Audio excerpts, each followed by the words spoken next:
ไปต้อนรับปีใหม่ด้วยใจสุขล้นให้อยู่ดีมีแห่งทุกคนรวยทั้งมั่งมีทุกคนจะรวยหรือจนทุกคนสบายดีขอให้บุญนำคำสู้จะไปหรืออยู่ขอให้โชคดีให้มีเงินคำล้ำเลิศพรได้ประเสริฐให้เกิดขึ้นทุกปีคนหายให้กลายเป็นคนดีคนจนให้กลายเป็นคนดีสิ่งใดดีๆปีนี้ให้หลังโหให้สมดังใจหมายปองเงินจงไหลนองทองจงไหลโหเงินงานมันคงเรื่อยไปทั้งกายและใจขอให้สุขสมไปทางใดให้มีคนชื่นชมให้เด่นดังเป็นที่นิยมขอให้สังคมย่องย่อสรรเสริญ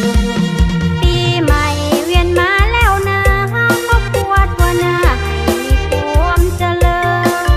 รัชกาลให้มีสุขล้นส่วนประชาชนก็อย่าได้ขาดเกินปีใหม่ให้มีความเจริญปีใหม่ให้ทุกคนเจริญเอามาเพื่อเทิงฉลองวันปีใหม่สบายดีสบายดีปีใหม่สบายดีสบายดีปีใหม่สบายดีสบายดีปีใหม่สบายดีสบายดีปีใหม่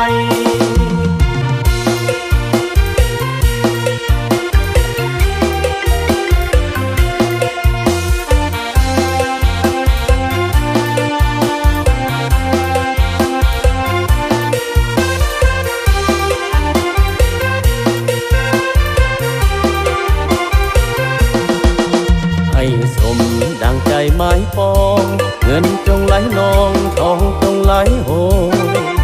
เงินงานมันคงเรื่อยไปทั้งกายและใจขอให้สุขสมไปทางใดให้มีคนชื่นชมให้เด่นดังเป็นที่นิยมขอให้สังคมย่องย่อสรรเสริ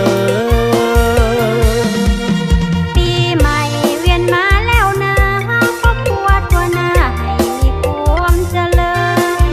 รัชกาลให้มีสุขล้นส่วนประชาชนก็อย่าได้ขาดเกินปีใหม่ให้มีความเจริญปีใหม่ให้ทุกคนเจริญเอามาเพื่อเทิงฉลองวันปีใหม่สบายดีสบายดีปีใหม่สบายดีสบายดีปีใหม่สบายดี